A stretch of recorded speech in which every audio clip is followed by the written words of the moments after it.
É com grande prazer que atendemos ao amável convite da LBV para participar deste fórum sobre ciência e espiritualidade. Nós vamos falar um pouquinho, a princípio, sobre como enxergamos esta pandemia e depois falaremos sobre como o budismo encara a questão da morte. A pandemia. A pandemia, para começar, ela nos apresenta uma série de lições. A primeira lição diz respeito à periodicidade desses acontecimentos. Não é a primeira nem a última vez que a humanidade atravessa por uma calamidade dessa. No século XIV tivemos a peste negra, que foi também responsável por uma imensa hecatombe em todos os continentes. E mais perto de nós tivemos a gripe espanhola em 1918 e 19, que matou muito mais gente do que a Primeira Guerra Mundial. A Primeira Guerra Mundial vitimou cerca de 17 milhões de pessoas.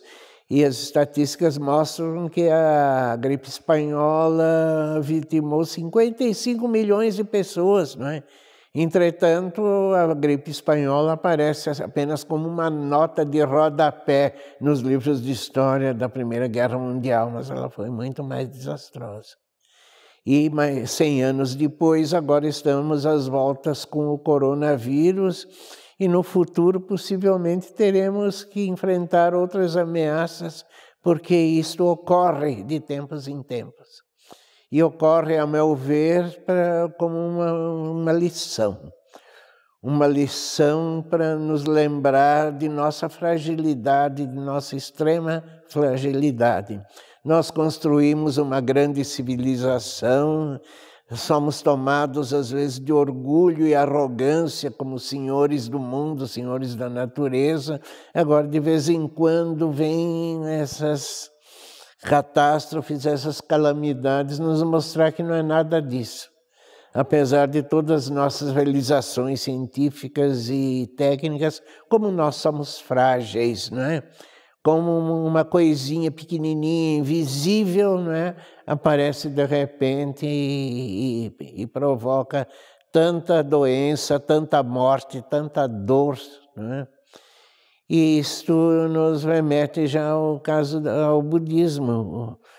Um dos ensinamentos básicos do budismo é a impermanência de todas as coisas. Nada é permanente, nada é estável, tudo está sujeito a mudança, a transformação. E vida e morte, no fundo, são uma coisa só.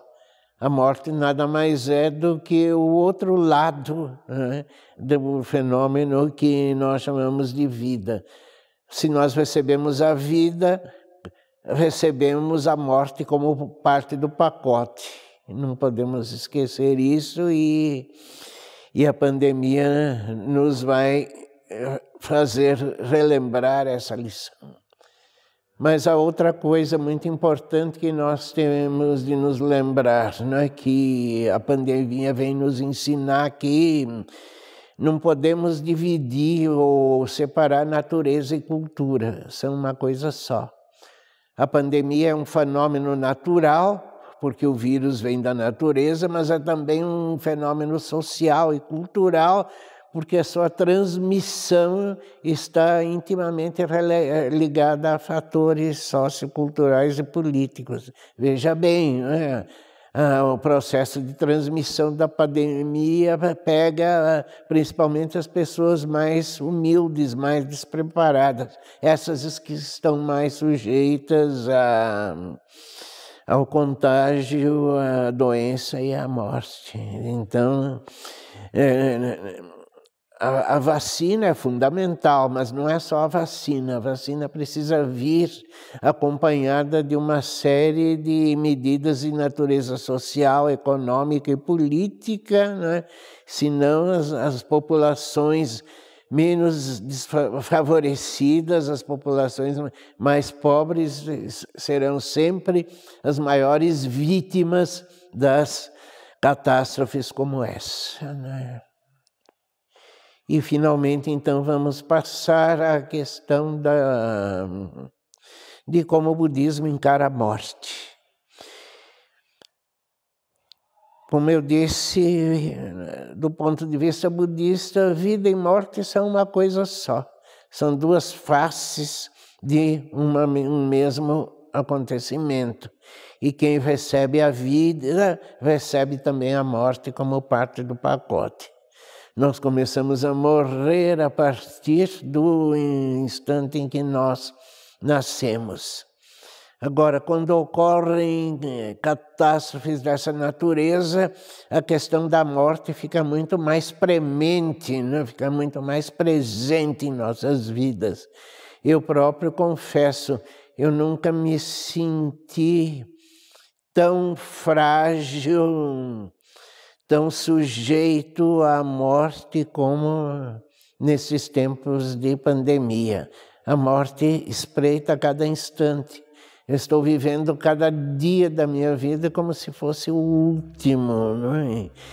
E então a pandemia traz esta percepção aguda, né, da nossa finitude, da nossa fragilidade, da nossa vulnerabilidade, não é?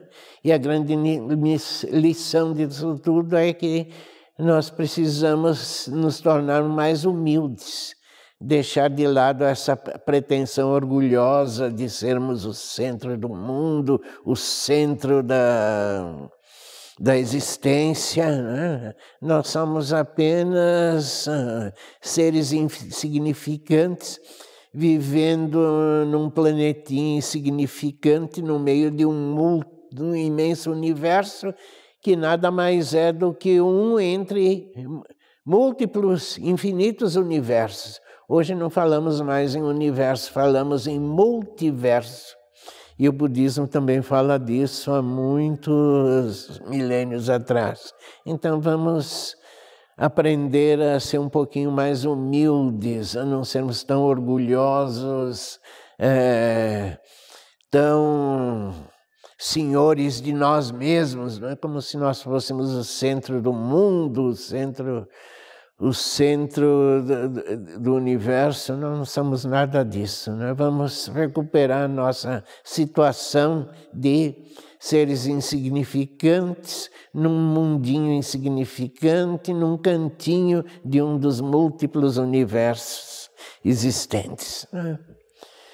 Mas como encarar a morte? No budismo da terra pura, que é a nossa linhagem, o conceito de terra pura é fundamental. O que é a terra pura? A terra pura pode ser vista em 3 aspectos. O primeiro aspecto, a terra pura é o mundo real que nós não percebemos.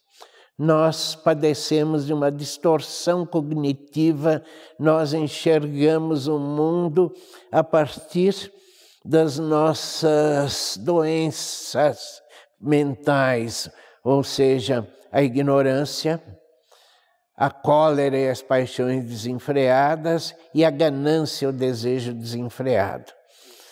Esses fatores nos fazem ter uma visão distorcida da realidade. Mas se nós obtivermos a sabedoria búdica, nos tornaremos capazes de ver o real tal como o real é. E o real tal como ele é, isto seria o primeiro aspecto da terra pura. O segundo aspecto da terra pura é a construção social. O Buda histórico Shakyamuni, nas suas pregações, exprimiu o desejo de que seja construído um mundo sem ganância, sem violência, sem discriminação, em que as pessoas, os seres viventes, se irmanem pelos laços da compaixão e colaborem uns com os outros.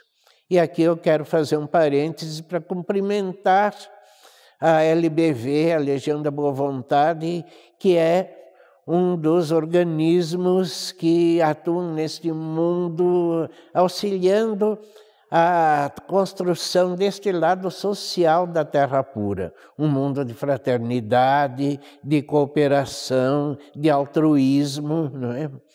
E esse aspecto social, então, é muito importante. Mas há o terceiro aspecto da terra pura, que é o destino póstumo, o nosso destino depois da morte. Aqui, então, as Escrituras empregam uma linguagem bastante simbólica. Elas contam que do lado do Ocidente, do lado em que o sol se põe, existe um mundo de pureza, de luz e de plenitude, a terra pura, onde reina o Buda Amitabha, ou Amida, o Senhor da vida infinita e da luz infinita.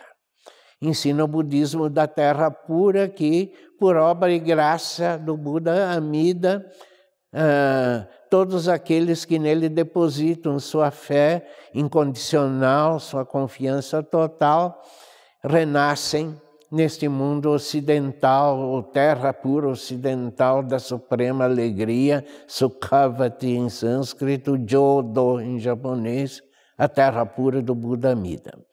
Mas veja bem, a doutrina da terra pura é uma doutrina em que encaramos a terra pura como um lugar onde vamos e de onde voltamos. É um caminho de mão dupla. Por obra e graça do Buda Amitabha, nós renascemos na terra pura e nos tornamos Budas, nós tornamos-nos perfeitos em sabedoria e compaixão.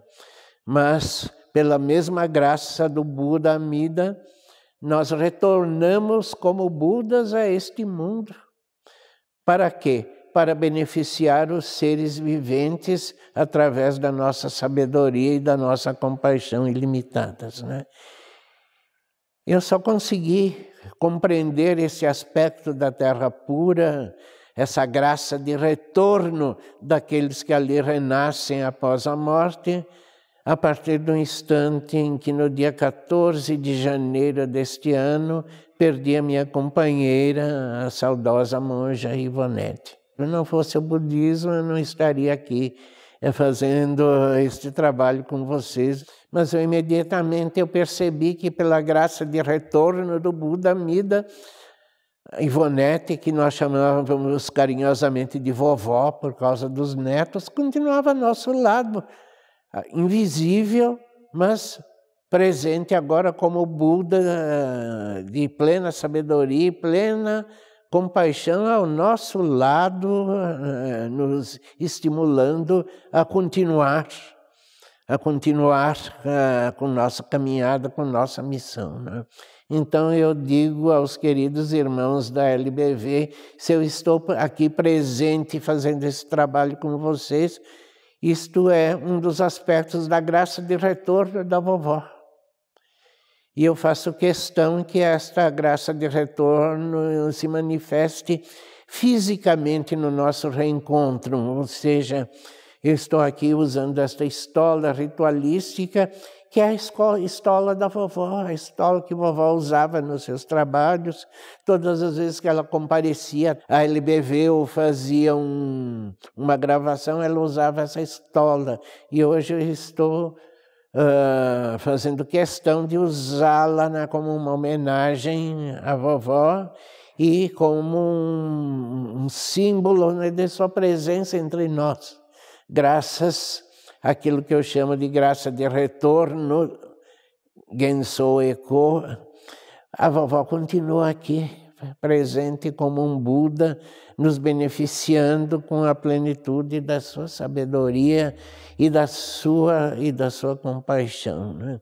Então a grande mensagem do budismo da terra pura é este, né? A unidade entre vida e morte. Vida e morte são uma coisa só, não há como separar.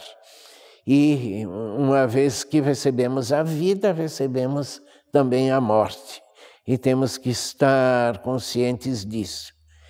E o segundo aspecto, então, é a graça do retorno, ou seja, aquele que deixa este mundo e vai para a terra pura, renasce na terra pura, imediatamente por obra e graça do Buda Amida retorna para cá como Buda de sabedoria e compaixão, beneficiando a todos nós. E eu encerro saudando a vovó e manifestando a minha solidariedade para com todas as vítimas do coronavírus, recitando o nome sagrado do Buda Amida, o Buda da plenitude de vida e luz, que acolhe a todos incondicionalmente em seu seio. Namandab, namandab, namandab, namandab, namandab, namandab, namandab, namamidab, namamidab.